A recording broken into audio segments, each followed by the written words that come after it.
So this is the guided mountain meditation. This is a great meditation to do if you feel overwhelmed by the chaos all around you. And it's just to remind you that you are in control. You can decide your mood. You can decide your actions when you're surrounded by chaos. So just to remind you, then don't listen to this recording while you're operating any machinery or you're driving. Just take a moment for yourself.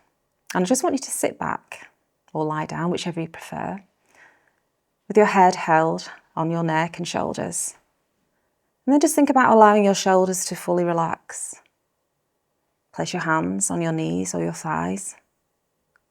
And just close your eyes and bring your attention to the flow of your breathing. Feeling each in-breath and feeling each out-breath. And just very simply observing your breathing without trying to change it in any way or regulate it. Let it be a natural rhythm for you. And we do this to allow our body to become still. It's like a trigger or a signal that we're preparing to practice meditation or mindfulness. Just allowing your body to settle, to become still. And then just sitting with a sense of dignity, a sense of resolve, a sense of being complete, whole, in this very moment, exactly as you are. Nowhere else you need to be and nothing else you need to do right now. And just allow your posture to reflect this sense of wholeness. And then as you sit here, I want you to bring to mind, picture in your mind, as best you can, the most wonderful mountain that you know or have seen or can imagine. And just hold the image and the feeling of this mountain in your mind's eye, letting it gradually come into greater focus, observing its overall shape, its lofty peaks high in the sky, the large base rooted in the rock of the earth's crust. Perhaps it's got steep or gently sloping sides, but just notice how massive it is, how solid, how unmoving, how beautiful, both from afar and up close. And maybe your mountain has snow at the top. Perhaps there's some trees on the lower slopes. Maybe it has one prominent peak, or perhaps a series of peaks. A high plateau. This mountain can be whatever you want it to be. And whether it's shape or appearance, whatever, just sitting and breathing with the image of this mountain. Just observing it, noticing its qualities. And then when you feel ready, just see if you can bring the mountain into your body, so that your body, sitting here in this moment, and the mountain in your mind's eye become one. So that as you sit here, you share in the massiveness and the stillness and the majesty of the mountain. You become the mountain rooted in the sitting posture. Your head becomes the lofty peak, supported by the rest of your body. Your shoulders and arms, the sides of the mountain. Your legs, a solid base rooted to your chair. And experiencing in your body a sense of uplift from deep within your pelvis and spine. With each breath, as you continue sitting, becoming a little bit more of a breathing mountain, unwavering in your stillness, completely what you are, beyond words and thought, a centered, rooted, unmoving presence. Now as you sit here, becoming aware of the fact that as the sun travels across the sky, the light and shadows and colours are changing virtually moment by moment. Night follows day, and day follows night. A canopy of stars. The moon, then the sun.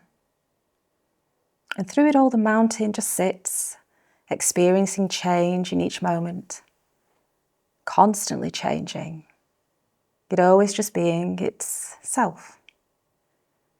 It remains still as the seasons flow into one another, as the weather changes, moment by moment, and day by day.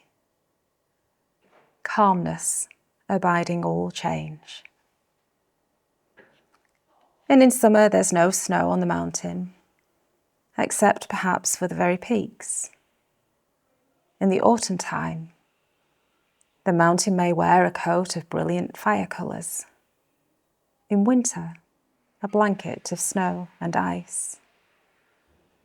In any season, it may find itself at times enshrouded in clouds or fog, or pelted by freezing rain. And people come to see the mountain, and they may comment on how beautiful it is, or on how it's not such a great day to see the mountain.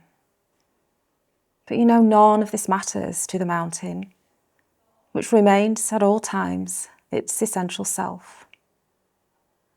Clouds may come, and clouds may go. And the mountain's magnificence and beauty are not changed one bit by the way people see it or not, or by the weather. Seen or unseen, in sun or clouds, boiling or freezing, day or night, it just sits, being itself. And at times, visited by violent storms, buffeted by snow, rain and winds of unthinkable magnitude. And through it all, the mountain continues to sit, unmoved by the weather, by what happens on the surface, by the world of appearances. And in the same way as we sit in meditation, we can learn to experience the mountain. We can embody the same unwavering stillness and rootedness in the face of everything that changes in our own lives over seconds, over hours, over years.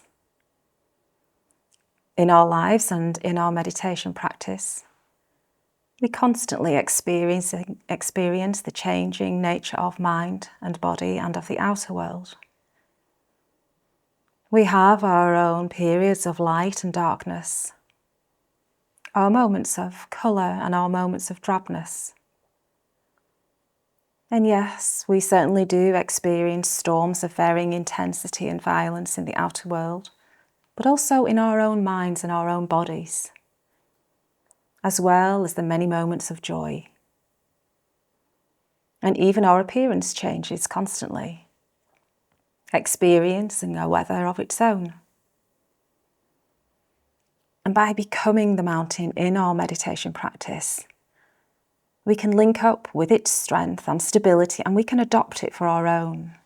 We can use its energies to support our energy, to encounter each moment with mindfulness and equanimity and clarity. It may help us to see that our thoughts and feelings, our preoccupations, our emotional storms and crises, even the things that happen to us, are very much like the weather on the mountain. And we can tend to take it all personally, but its strongest characteristic is impersonal. The weather of our own lives is to be encountered, to be honoured, to be felt, known for what it is and held in our awareness. And in holding it in this way, we come to know a deeper silence and stillness and wisdom. Mountains have this to teach us, and so much more, if we can just come to listen.